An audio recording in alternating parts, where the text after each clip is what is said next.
Assalamualaikum warahmatullahi wabarakatuh. Waalaikumsalam warahmatullahi wabarakatuh. Ya, ketemu lagi dengan kita di lab kita, lab kamu semua dari Pusat Laboratorium Terpadu Fakultas Sains dan Teknologi UIN Syarif Hidayatullah Jakarta.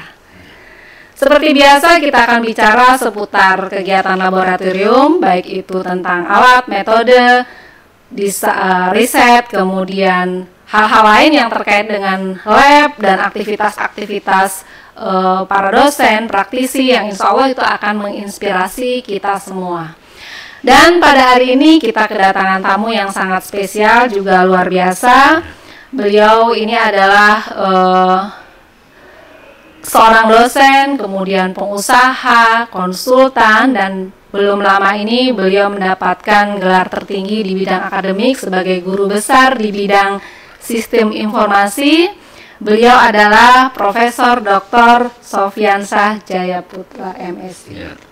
Selamat datang Prof ya, di podcast kita. Assalamualaikum. Ya, apa kabar Prof hari ini? Ya, sehat. Sedikitnya sudah mulai perkuliahan baru kan, perdana hari. Iya, hari ini perkuliahan perdana, alhamdulillah. Ya.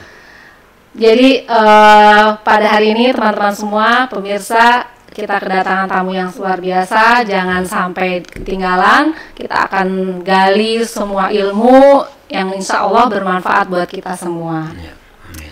Baik Prof, boleh kita mulai sharing ya Prof ya. Jadi sangat bagi kita yang di lab nih ya, kenal Prof dari awal. Waktu saya masuk di lab itu Prof sebagai Direktur Pusat Laboratorium Terpadu. Kita pengen tahu sharing Prof, bukan hanya di UIN, tapi selama Prof berkarir, pengalaman-pengalamannya yang mungkin bisa kita bagikan kepada teman-teman di luar sana dan bisa menjadi inspirasi buat kita semua. Oke. Jadi diawali pertama kali saya masuk kuliah itu di bidang teknik industri, industrial engineering. Tapi khusus fokus ke manajemen industri ya. Lebih fokus lagi ke permodelan, ke sistem, computer aided design, computer manufacturing, programming sistem dan sebagainya. Jadi kalaupun kuliah di teknik industri, manajemen industri, saya lebih banyak mengarah kepada sistem informasi, komputer, memang suka di situ gitu. Bahkan saya dulu sempat kuliah di khusus di LPKIA dan sebagainya gitu. Dan skripsi saya pun juga khusus di bidang sistem informasi. Dulu skripsi saya di Krakatau Steel ya. Oh, Krakatau untuk Steel. pengasuhan variable. Jadi dari tahun 86 dan 88 hingga 88 saya mulai jadi operator dulu, operator komputer, kemudian naikin jadi programmer sebagai pengembang programmer, kemudian saya ingin lagi ke sistem analis tuh. Wow, itu di tahun 80-an ya Prof? 88 sampai tahun 90 itu gitu. Masih minimalis lah bidang-bidang itu ya. Gitu. Dan seperti saya kerja dulu seperti jadi operator di kota waktu itu, jadi operator di kota, kemudian saya ngembangin aplikasi sendiri, yang membutuhkan aplikasi saya kembangin dulu pakai beberapa aplikasi yang kecil lah gitu. Nah saat mau udang skripsi, saya ngambil skripsinya untuk di Krakatau Steel untuk informasi manajemen ya, pengelolaan informasi di suku cadang reparable ya di Krakatau Steel. Langsung direkrut di situ. Sana gitu lah, langsung magang di sana, di sini gitu. Nah lulus tahun 91, 92 saya berangkat ke Colorado. Oh langsung. Gitu, 91 selesai, 92-nya, dan 92 saya berangkat ke Colorado.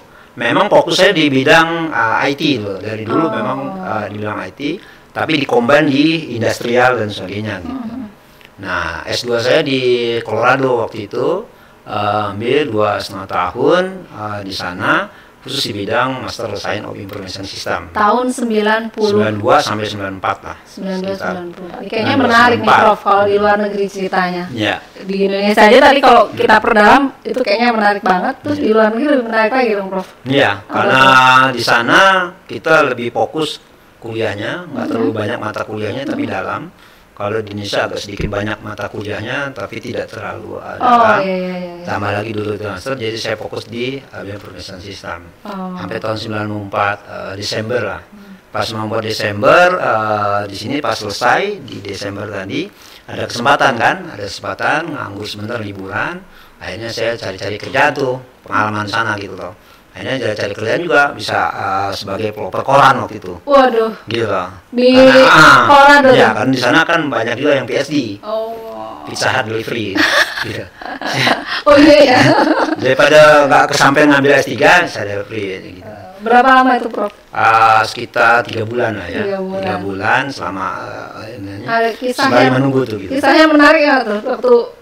Ya itu sih sendiri waktu itu ya lebih banyak yang menarik itu ya sempat dikejar sama anjing bulldog tadi gitu gara-gara salah masuk lemparin gitu.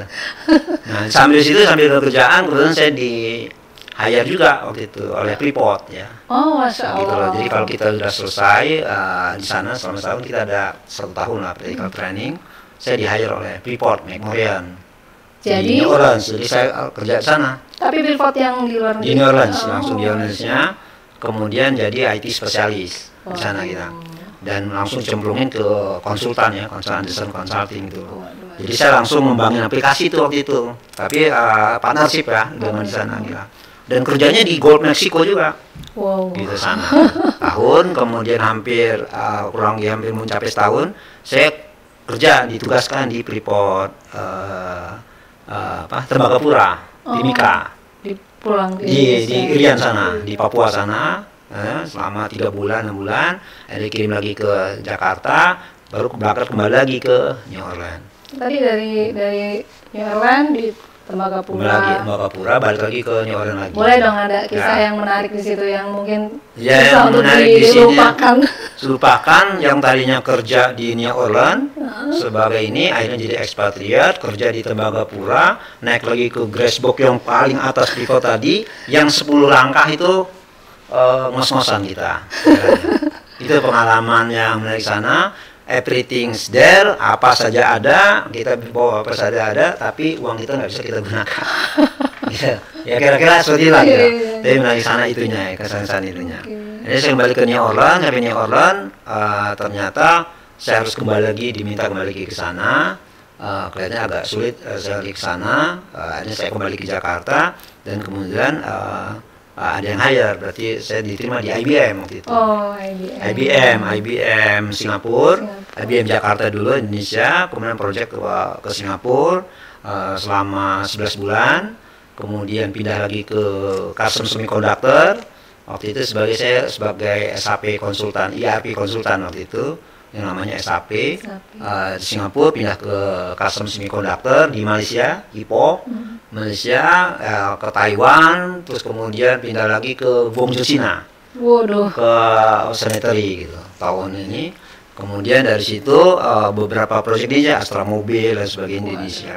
Nah saat itu saya harus kembali ke Indonesia, kelihatannya terlalu banyak luar negeri.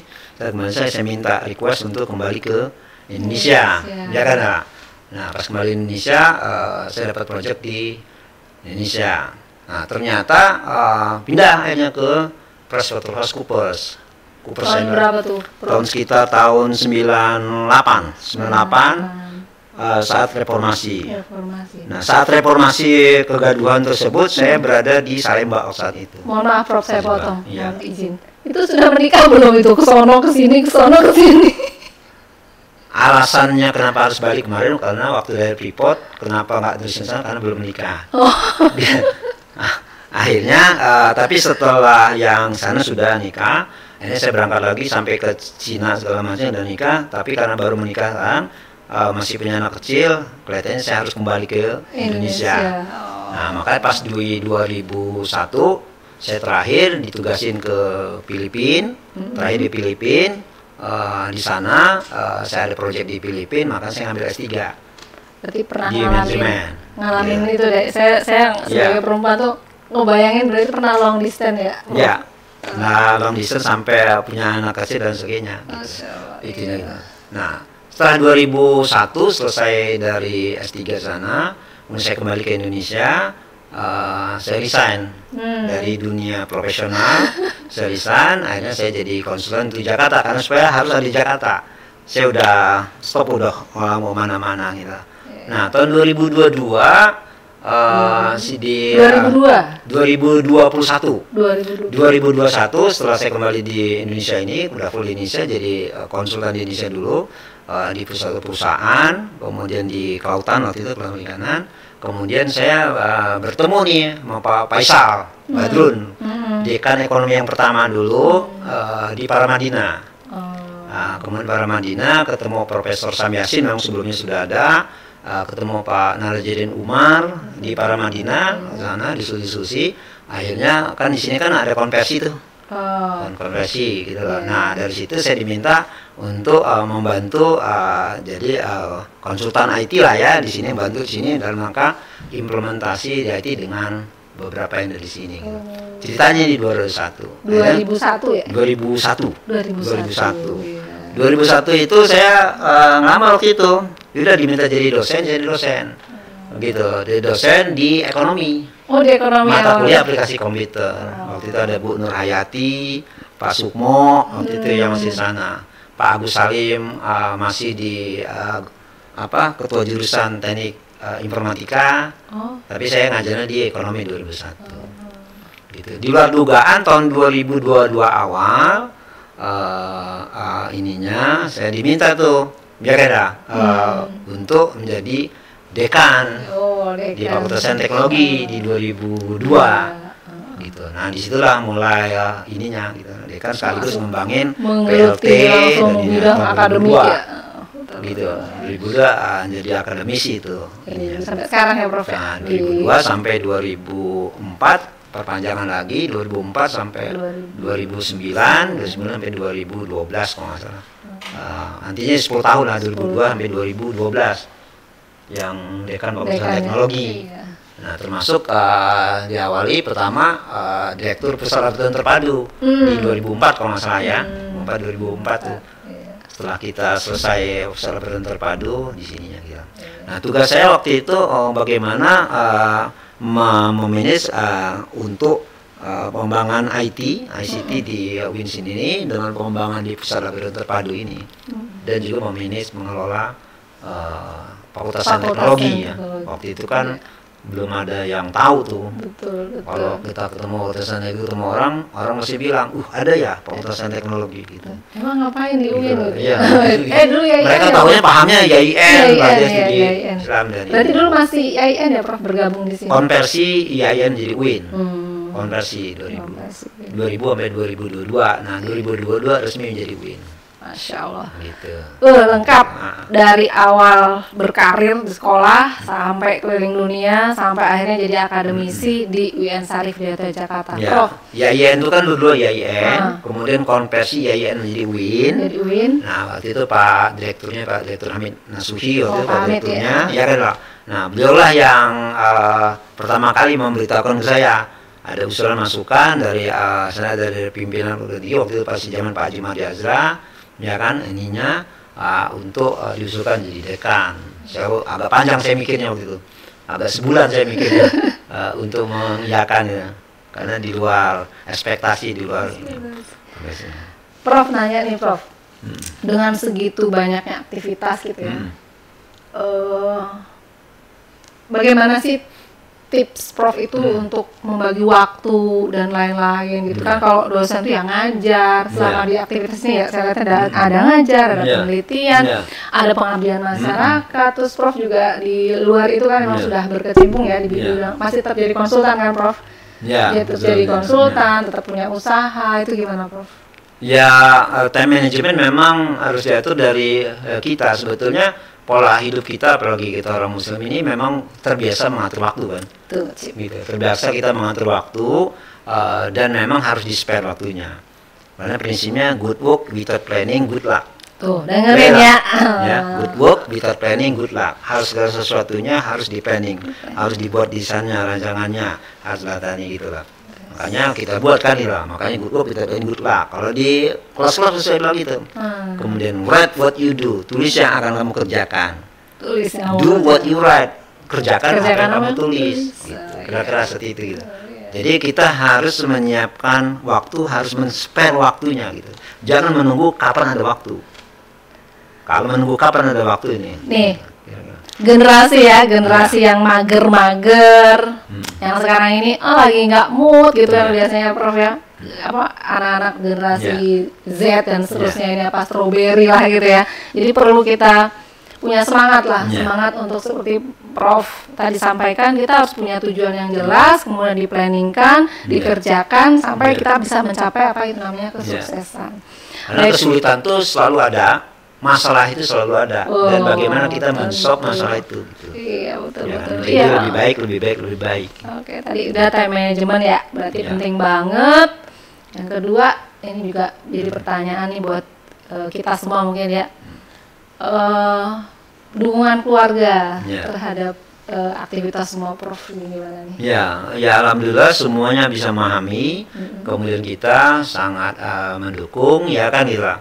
Saya punya anak 3 perempuan semua, sendiri perempuan semua, tidak ada yang laki, tidak bersih, semua ininya. Saya yang paling ganteng di rumah. Dan, ya begitu ininya dia, ya kan. Dan juga sudah ada yang sudah lulus dari Telkom, sekarang lagi kerja magang. Kemudian yang dari ITB juga kemarin udah lulus, sekarang udah kerja. Dan sekarang tinggal satu lagi yang masih SMA, tahun depan kuliah gitu, kira-kira itunya gitu. Iya. Alhamdulillah. Waduh, kalau dibuka ini baru pembukaan. Brief ya Prof ya, nanti kita coba galami lagi mungkin hal lain yang mungkin teknis ya Prof, kita akan bicara tentang mungkin bagaimana sih mengelola sebuah aplikasi sampai kemudian kita bisa terapkan di masyarakat. Ini kan saya baca-baca terakhir Prof jadi konsultan IT di Lampung ya, saya Lampung. Pertanian. Sebenarnya saya sekarang ini karena di bidang informasi, terapan informasi itu di bisnis ada e-bisnisnya, di pendidikan ada e-education, smart perguruan tinggi dan apa. Di pemerintah ada yang namanya e-government. Jadi banyak nih Prof. Ya, di jadi saya salah nomor cuma satu ya. Di pemerintah di government kita diminta gitu. Kebetulan e-government sekarang sudah namanya sistem pemerintahan berbasis elektronik. Jadi pemanfaatan TIK di pemerintahan itu sudah mengacu kepada nomenklatur yang tadi SPBE, sistem pemerintahan berbasis elektronik. Mulai dari urusan kebijakannya, tata kelolanya, manajemennya, baru urusan TIK-nya gitu loh. Nah, kita minta sebagai external assessor gitu. Tapi kerjasama nih dari Kemenpan, kerjasama dengan perguruan tinggi. Nah, salah satunya adalah UIN, UIN-nya. Nah, UIN kemudian salah satu koordinatornya adalah saya, berbasis kira-kira. Baik Prof, terima kasih waktunya sudah mau bergabung di podcast kita. Mohon dukungannya dan Masya Allah ya teman-teman semua, para pemirsa. Kita insya Allah akan ngobrol lagi ya Prof di lain waktu, dan terima kasih sekali lagi waktunya. Dan teman-teman semua bahas yang seri berikutnya. Betul, kita bahas seri berikutnya dengan Prof Sofyansyah Jayaputra. Baik, kita akhiri podcast kita hari ini, dan jangan lupa selalu ikutin podcast kita, komen, like, dan share seluas-luasnya. Insya Allah akan membuat kita semakin bersemangat untuk menghadirkan narasumber yang lain lagi yang insya Allah tentunya akan menginspirasi kita semua. Dan apapun itu yang kita kerjakan, tadi yang disampaikan oleh Prof, kita harus Prof? Tuliskan, kemudian kerjakan apa yang kita tuliskan. Dan sebelum kita tutup Prof, mungkin ada closing statement buat para pemirsa, silahkan. Ya, jadi kita di sini jalankan saja ini kita sesuai dengan norma-norma yang berlaku, ya kan, lakukan, dan yang lebih penting apa yang kita kerjakan itu kita senang mengerjakannya, jangan jadi beban. Dan segala sesuatunya, kesulitan apapun pasti bisa diselesaikan dengan lebih baik, asalkan kita benar-benar bisa memanage hal tersebut gitu. Masalah akan selalu ada, tapi bagaimana kita menyelesaikan masalah itu satu per satu. Itu saja. Terima kasih Prof. Assalamualaikum warahmatullahi wabarakatuh. Terima kasih.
di lab kita, lab kamu semua, produksi Pusat Laboratorium Terpadu UIN Syarif Hidayatullah Jakarta. Assalamualaikum warahmatullahi wabarakatuh. Waalaikumsalam.